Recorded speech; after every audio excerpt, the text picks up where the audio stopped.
Evening and welcome to the Cognitive Rampage. I'm your host, Adam Lowry. I know there's a couple new faces joining us tonight, so I appreciate you tuning in. Hope you watch some of the other older episodes. For some of the people that may have noticed, on the Ustream archive, the Cognitive Rampage lessons used to all be visible to everyone. What I've done with the lessons is I've made them available to the followers. So if you become a follower of Cognitive Rampage, you can watch all the individual lessons. There are some lessons still open. A couple people wanted to continue to watch them, so I left those up there. But I'm making those changes for a couple reasons. But I've started speaking around the Naples, Florida area. I have an event going October 18th. At the Hampton Inn. There's a big conference room there, right there on Tamiami Trail, over there by the beach. But anyway, I'll be doing that at 10 o'clock in the morning. It's free for everybody to come, so if you're in the Naples area or whatever, come in the area. It's kind of it's a synopsis about, I think what I'm trying to get across to people is how to live your life, how to live your authentic life, and find that truth in your life while we're making that change in our life too. But it'll be for about an hour or so. I'll have some coffee and stuff laid out for everybody, but it's free again. So if you're in the area, come by October 18th at 10 a.m. But so the show is going to start to expand a little bit more. The guest that you'll see on my show a lot, those of you that have been watching, you already know him, Leo D'Anibal. He's a private therapist, psychotherapist, licensed clinical social worker, etc., etc. His show is called Truth Not Emotion. You can find his show at the website truthnot-emotion.com. That's where you'll be able to tune into him. He'll be doing the show right after the Cognitive Rampage, just giving a good lesson. He'll be doing that show as well, so you can tune in there at truthnot-emotion.com after this. Probably around 8 o'clock or so he'll be going live. Now, Leo holds a special place to me in my life. He's a primary mentor. Those of you that I have spoke to or have seen me speak or I work with individually, I talk about mentors and how adding mentors to your life is important. Not just one, but there's two types of mentors as well. It's the physical mentors that are present that you can see, talk to, etc., and also virtual mentors. These are mentors, speakers, authors, anybody that you may connect with when you watch them speak or you read their books or watch their videos. Those virtual mentors can help us as well. But Leo is what I call a primary mentor, basically the mentor that I'm working with directly on a day-to-day basis. We're involved in a lot of dialogue back and forth with each other. We really provide a good objective look at each other's lives and what we go through. So I encourage those to find that primary mentor and begin working with that person. Perhaps even become a mentor yourself, because seeing one, doing one, and teaching one is a good way to take concepts and philosophies and make them ours and make them our personal truth, because that's what we try to talk about on the Cognitive Rampage, is those personal truths. We try to separate the emotion from life. As Leo would say, emotions make lousy choices. So we have to begin to learn how to sift through those emotions that we feel, because remember, we never just feel anything. Everything begins with a thought. So although you may think you feel something or someone made you mad, etc., all of that begins with a thought. So the most important part of understanding ourselves is understanding our thoughts and why we believe what we believe. But I'll go off on a tangent there. Leo just walked in. We'll just grab a seat, brother. Good to see you, man. Yeah, same here. Yeah, all right. I know you heard what I was saying, talking to everybody, but I'm excited because I know you're still in the works of starting the second show. Yeah. Or I think you're going to convert the show. You have Truth Not Emotion now, which is kind of a personal, quick 2 minutes with you of kind of getting it right in life. Right. But I think you're going to merge that show, or essentially morph that show into becoming, I think, social sessions is what you were talking. Well, that'll be part of the source of, it'll feed that. The Truth Not Emotion is the main website, but I'll be doing community in different locations where you actually have sessions with, just the people that happen to be there. Just for sort of pay it forward to talk to people, it gives them a chance to understand what psychotherapy is all about, counseling. Sure. You don't have to have some sort of major mental illness to benefit. I mean, anyone can benefit. So, You're speaking to a stigma that bothers the shit out of me. Absolutely. I mean, when I talk to people about therapy or counseling, people associate it with being broken, or having some disease or illness. Now, Right. I'll tell you, I can't fault them a lot for the stigma, because you can't say that you don't walk in a certain therapist's office and even doctor's offices in a quick 10-question questionnaire and they're diagnosing you with some serious access to disorder.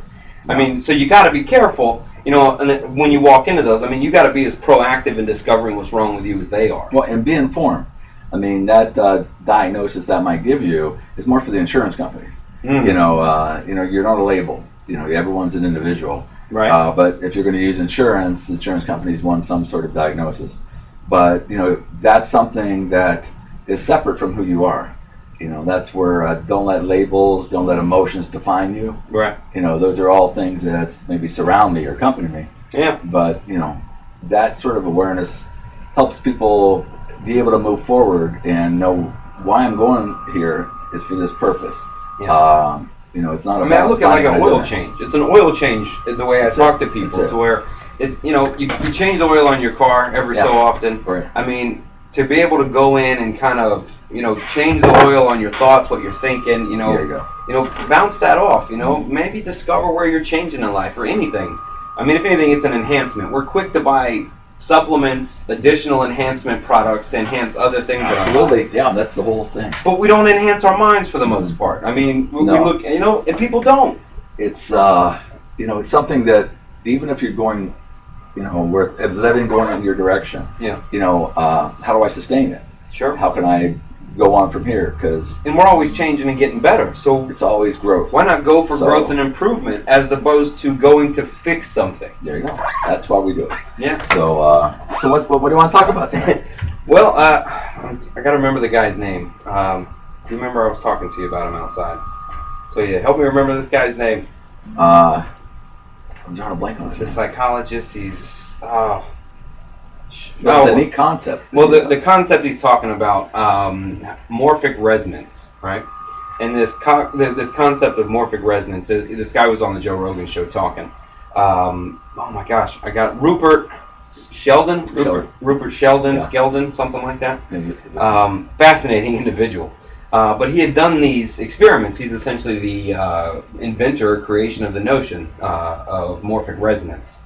And one of the experiments he did is they had a female and a male rat, hooked them up to a light shock thing, like shock pad or something, and they exposed them to a specific scent. And I can't remember what it was, some long Latin term. But they exposed them to this scent and then shocked them. And they did this for a while to the mom and I say the mom and the dad, 'cause they're about to be, but the male and female rat, and then they make the rat, and then there's the baby. Then they take the baby, expose them to the scent, and the baby paralyzes in fear, has all the reactions, biological reactions to fear, etc. Yeah. And so, I remember about that. Yeah, and so this that idea is that we can pass on moments, events, even PTSD that we experience, as well as smells and everything can be passed down. Now genetically we're learning in one generation. So, I mean, it goes on, right? There's a type of bird over in the UK somewhere, blue something. And they're not migratory birds. They stay local. And somehow one or so figured out that they still deliver milk over in the UK. Some people that don't know that, they still have the milkman there that delivers the milk. So anyway, these birds have figured out that if you pop the cardboard off the top, you could take the cream off. And so it slowly starts in this one area of the UK, and over a certain period of time, and it spread all the way to Holland. Mm-hmm. So they had learned, even in the same generations, that could happen. And so essentially, the study of how invisible fields can change natural development. Yeah, I mean, it's like a physiological construct in your brain that that structure may. And now that's the point. Is it a sense? Is it a fear? What type of thing is being linked in that genetic structure where it's passed on from generation? I mean, maybe that's where you're finding, even addictions and stuff. I mean, it's a trait that comes obviously through genetics, but is it a need for a certain replacement in our system that we're not getting? and does that perpetuate what's going on? So well, I mean, link that we to need to evolution. find out. Yeah. Link it to evolution. I mean, is that a process of evolution that we learn these things? I posed a long time ago this thing that I heard.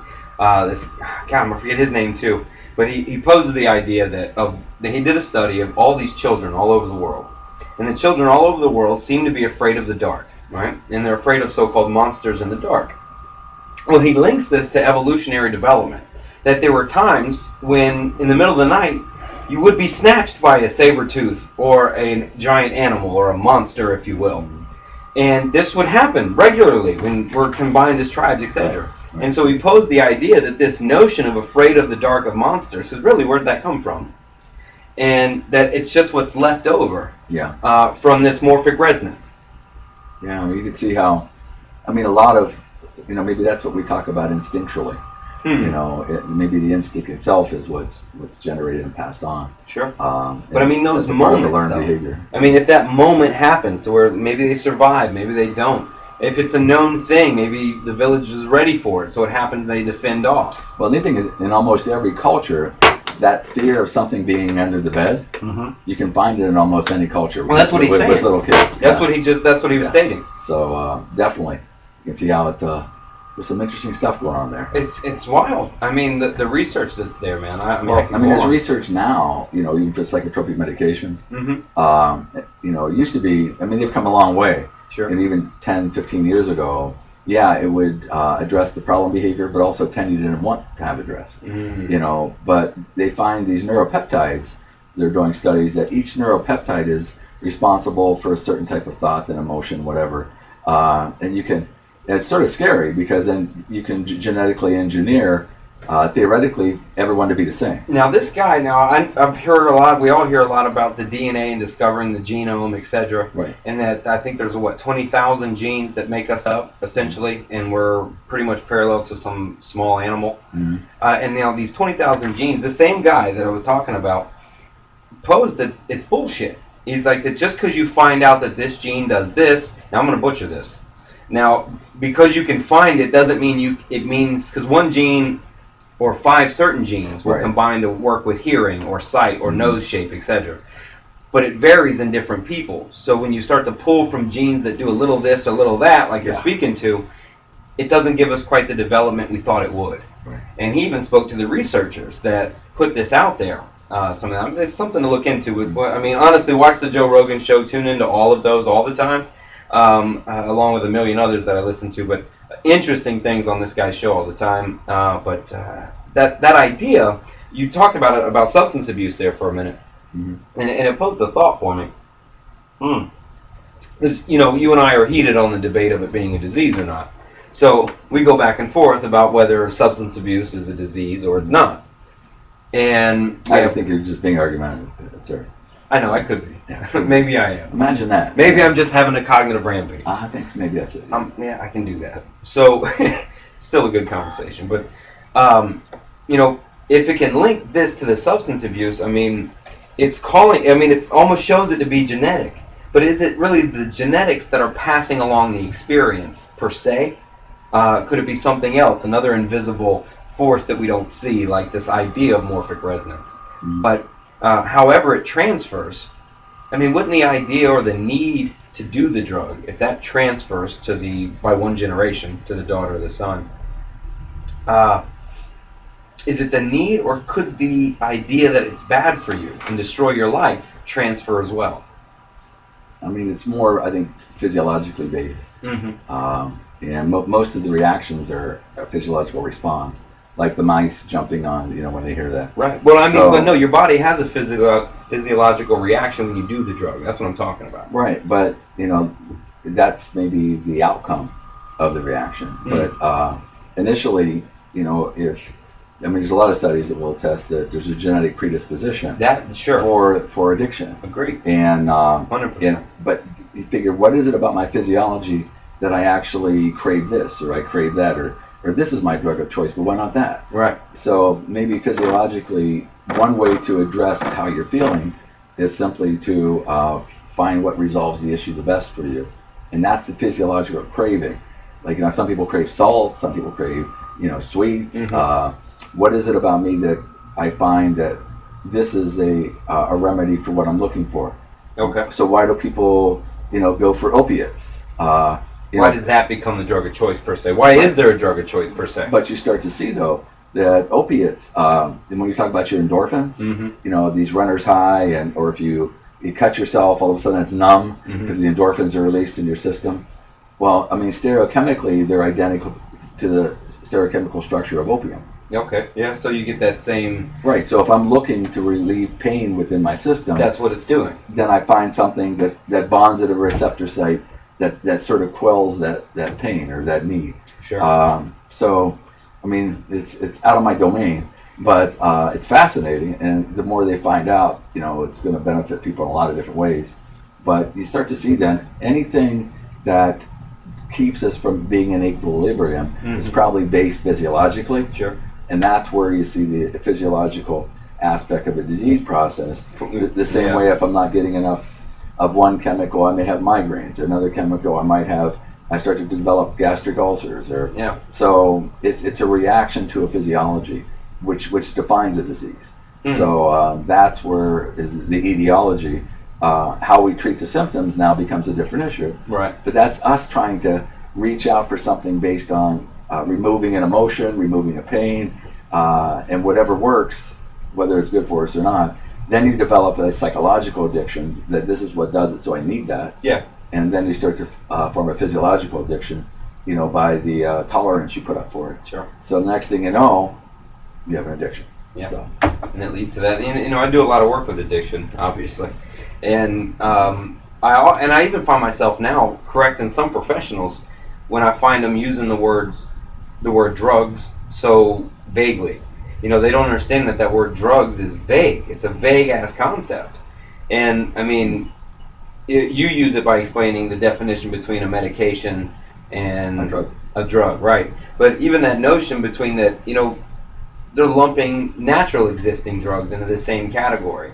So you have natural existing drugs, plants, or herbs, etc., minerals included, all of these things. They're included in this umbrella of drugs, and so is the medication that you need to take. The antibiotics you have to take, etc. Those are all drugs. So I try to encourage people to be specific when you talk about drugs. Is that it's the same notion as say, hey, let's talk sports. Right. I mean, what do I mean? Curling or rugby? So it's different. So that idea of drugs, that it's too broad. When I'm working with a client or when we're working in a domain of substance dependency, that we have to get specific with the concept. I think if you just understand that the drugs tend to treat symptoms and medications try to resolve the problem.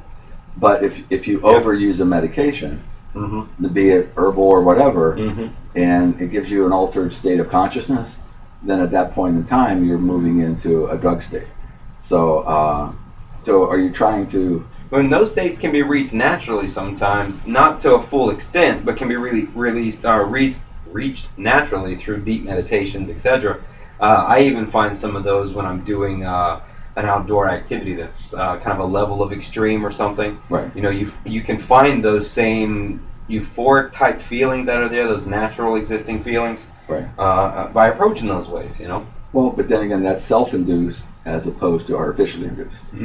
Yeah. That's what I'm saying. So when it becomes artificial, endorphins we have. Right. Opium, we could call it artificial, but could ingesting natural product considered to be organic or natural? Restore your equilibrium? Yeah. But that would be a medication.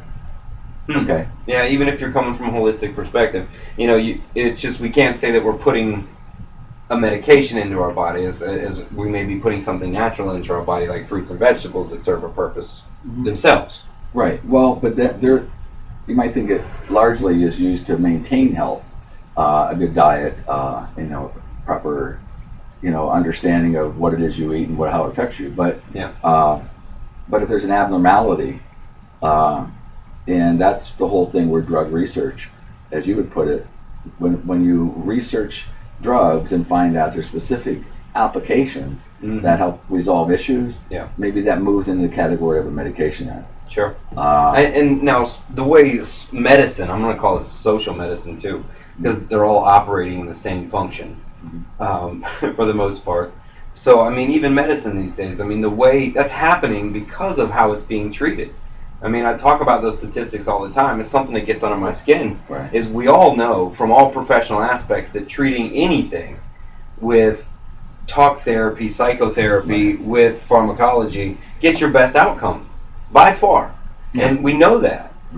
When pharmacology is necessary. You know, if it's situational, we don't even need to go there yet. Exactly. You know, but it's so much that people don't really know where to go, for one, to find that kind of help. The stigma of therapy keeps people away from counseling offices and community mental health centers, because I'm not bat crazy. So they stay away from those places. They're not going to the ER. Right. You know, and so, but what happens, they talk to a doctor or they're a physician, etc. And the physician, for the most part, is not referring to a counselor if they don't have one in-house. If there's a counselor in their own house, sure, but for the most part, it's, okay, what's your, ask 5 questions, what do you experience, boom, okay, let's try this. Or it's a reference to a psychiatrist who, because they're in such short demand, are in more of a rush than MDs in medicine, in direct medicine practice, as far as psychiatry. So they can spend less time with you, and then we start playing the game of, let's fuck with your chemicals today. Let's see how much we can get it right when we really know this much about the body and the brain, and there's this much to be learned. That when you start playing that game, many times very, very necessary for those, 100%, and has very good positive outcomes. I'm not denying any of that factor, its effect or strength or anything. I'm just saying its approach. That we go to the big guns, we go right to, okay, you have a problem with chemicals, let me give you other chemicals. Right. You know, instead of, which I'm a fan of if it's just a tourniquet. And we're going to slowly unwrap the tourniquet as we, you know, work the talk therapy. You know, but my point from the beginning was that how it's being pushed, if you will, is, oh, you're feeling depressed, etc. Take this pill, tell me how you feel in the morning. That's lazy as fuck. Like, you know, everyone has this magic pill notion. Right. You know, that when you're trying to make a change in your life, you can't go there. You know, it's, I call it the heavyweight fight of your life. When you're in that change and transition, you can't just go take a pill, it'll be fine tomorrow. Right. I mean, you got to strap it up and get in there. You know, and too much, it's leaning. And even if you look up statistics, you see it spreading. This being talk therapy and psychotherapy on the drop. Right. Pharmacology being on the rise, and it's separating itself. How do trends show that? If both ends of the professional practice understand that working together gets the best outcome, how and why is that shit happen? Because people want it fixed and they want it fixed now. Okay. Okay. I mean, we're instant gratification in America. Imagine that shit. We don't want this delayed. Well, this may take a while. If you have some issues that are way back, I mean, you could be talking about a year to work through those. You take one pill or two, pill and I'm feeling fine. It's cool. 6 months before you get your baseline back with some pills. Yeah. Just because you're trying it. Well, the whole thing is, it's true. I mean, most studies show that the greatest progress is made in conjunction if the medication is needed. Yeah. And I the psychiatrists, the thing about psychiatry is some of the smartest people on the planet. I mean, first and foremost, in their knowledge about. Well, it's not about that. It's more. There's a science to what they're doing, but there's also an art. It's for me, it's an art form with a little bit of science. Yeah, because if you have an infection, the same medication will pretty much cure 10 different people's issue with the same infection. But with psychotropic drugs, you may have 10 different people, and the same dose, the same drug affects differently. So that's where, based on their reaction, experientially, they know that people who respond this way tend to do better on this, or people who respond this way. But so that's where they have to do the two together. But because psychotropic medication is usually slow acting, then when you say slow acting, it can be 6 months. Well, at least for full effect, or just your simple like Zoloft or Prozac, it's going to take you about 30 days, just to get a full understanding of that dose, and then you may have to be on it for a couple of months to know if it's really going to work, and then you may have to adjust it, and you adjust it slowly. So that could be a long process to find the right combination to the lock. That's right. And some people get lucky right off the bat, they tend to hit it. But we're not the most patient civilization. That whole concept, it's driven by the idea that I want it fixed and I want it fixed now. Now, right. And then you have the other side that, okay, then I want to see if I take this, then I'm going to be all right. But to talk to someone, that means actually disclosing emotions and feelings. It's a lot easier to take a pill than And walk away. opening things up that I don't really Sure. want to deal with. Sure. So, And it's funny because therapy has the notion of you're weak-minded, but it's really, I don't want to go to therapy because I don't want to tell anybody. I can just handle it. I'm too nervous to talk about it. Right. I'll tough it out And and the take this stigma. pill. And that stigma. right. Yeah. But in reality, it's actually, you're dealing with those three components. I look at it that way, where you're dealing with the biochemical aspect of things. You're dealing with the environmental aspect of things, the stress that's triggering all that stuff. Right. And from the therapy standpoint, you're dealing with how you think. And if you don't change how you think, you're not going to change what you do. If you don't change what you believe, then there's no lasting change. That's right. So, The belief most powerful. so that's why a medication sometimes by itself, if you have a negative self-image, a negative understanding of who you are, then a medication may treat let's say the depression that comes from that thought process, but it's not going to remove what's the underlying factors that are generating The it. irrational thinking. Exactly. Right. So, so to consistently change what you do or think, you have to first change what you believe. And where did that belief start? Is it still appropriate to that? Does it apply to the present? Mm-hmm. Am I using coping skills that were effective at one point in time in my life, but now an obstruction? Yeah. Am I getting in my own way with how I think? A medication is not going to solve that. Nope. So, But we look forward to what they do. well, the thing I don't like about it, it has the potential sometimes, because the less I feel, then the less I have to react to. That's why people sometimes double up on their meds, start to develop a dependency on them, because it numbs you out from your own truth. Mm. Yeah, we're trying to numb out from the feelings, but in reality, it takes your truth away. So if I don't have my truth, how do I find my way home? You don't. And that's where, if they don't work together, the medications with someone also working on the other end, Yeah. then the potential of staying on the medications long term for the people who may not need to is pretty high. Run some serious health risks. Yeah. And when I talk to my clients that do work with psychiatrists, and the ones that I like working with, do that themselves. But I encourage the clients to be proactive in what they're doing. Tracking from day one. I take this and I feel like this. Using scales of 1 to 10. I mean, know what you're doing, because look, the psychiatrist has self-report to go on.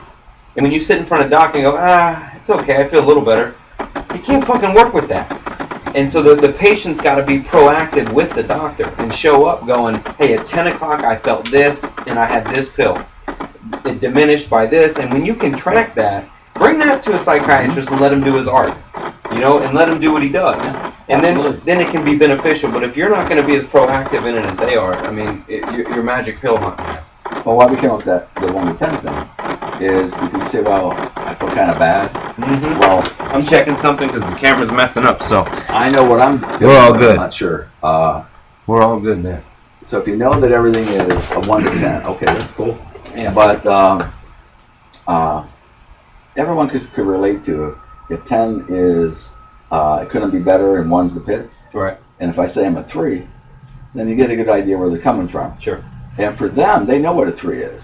So that's why I tell people, yeah, absolutely. Ideally, to do it 4 times a day. When you get up in the morning, at lunchtime, at dinner, and before you go to bed. That's what I call the DMQs. And those So, daily maintenance questions. that's You right. ask those 3 daily maintenance questions Mhm. throughout that day. That's when I'm first working with the client. Yeah. As we start to balance that out. So if you add No. that, if they're taking medications, Mm-hmm. you can almost plot out Well, how you're doing. it's right. You can't- It speaks to the competence. And that's where medicine's going, is to quantitate your results. And so I started here, I was a 3. I changed my medications, I became a 5. Mm-hmm. And by the time, I decide to maybe schedule my appointments every 3 months or whatever, Yeah. I'm maintaining an 8 or 9. And if I change the medication, do I drop back down to a 6? So you actually can see. If someone says to you, how did you feel 3 weeks ago? Who knows? Even 3 days ago. All right. But I can look back and see when I changed meds, what doses, what those numbers look like. Right. And it makes me more able to communicate Well, with the dog. If you own your own business, you're willing to track your Yeah. P&L statements and everything else Right. you're doing. I mean, but when it comes to your mental health, we're just going to lack on that. Well, and, Right. and for the dog, if they find that the numbers they tend to be more down in the afternoon than in the morning, or vice versa. You're right. Well, those two things, people who do well on something, on this particular medication, usually are down in the morning. Afternoon, these people do better on this. Yeah. And so that adds to all the information. That's part of the art form too. I mean, when Absolutely. the times matter, what you're taking. Yeah. Shit, when I'm working with some of these psychiatrists, it's this mixed with this does something. That's right. So they even get to where you're mixing 1, 2, and 3s to get certain outcomes. I mean, it's truly a little bit of science mixed with a lot of art form. That's why there's those that are excellent at it. Yeah. But the biggest emphasis is on you. Yeah. It's all, I agree. And so that's where, if you're not trying to understand what's causing the emotions you're trying to treat, then it's a temporary thing. Yeah. So, and then how your thinking is working against the medication. I mean, the medication is chugging along as fast as it can, But if you're and, not and willing, you're out thinking it. you're not willing to challenge what you Yeah. believe or change those Yeah, thoughts. exactly. You know, you find yourself in the web. So the med's only somewhat effective. That's right. So to get the maximum benefit in the shortest period of time, I definitely medication management if needed, and counseling.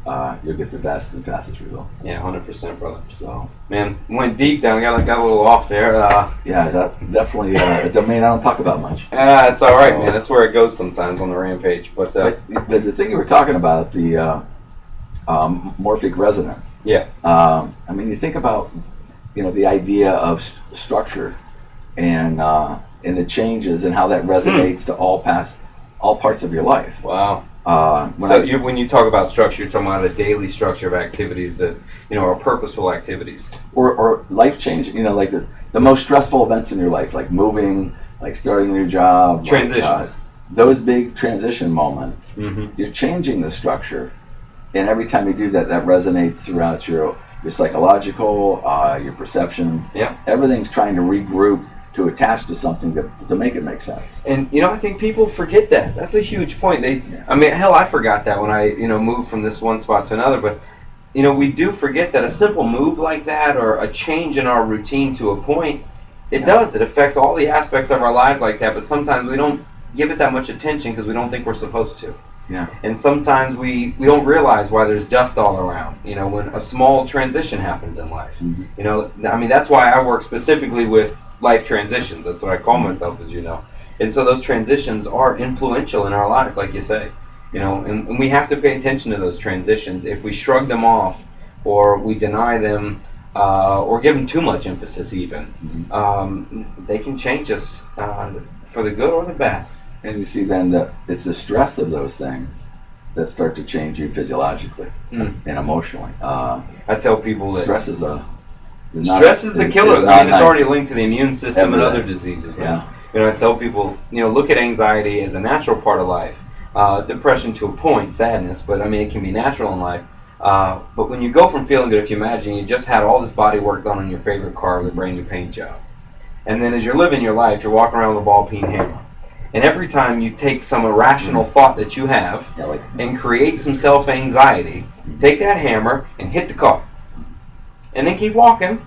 And if the anxiety is still there, hit the car again.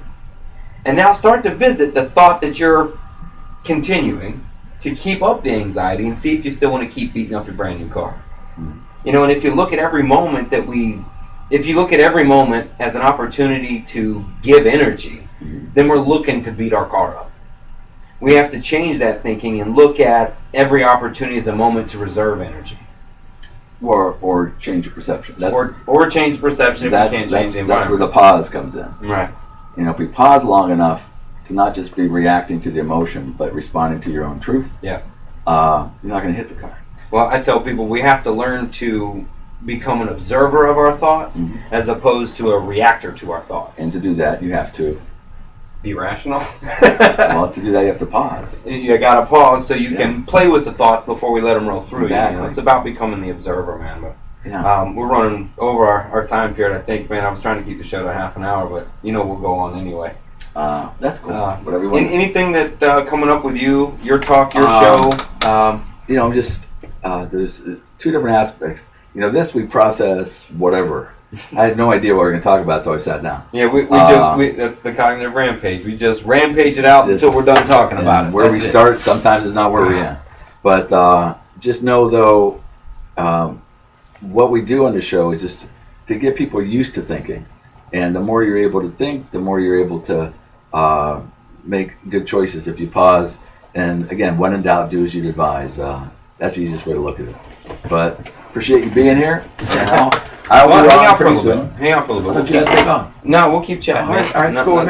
This shuts off by itself too after a while. Oh, cool. I don't want to get it to like the point. 3 days or? No, I don't want to get to the point where it shuts off. You pick some time frames to set it up. Oh, okay.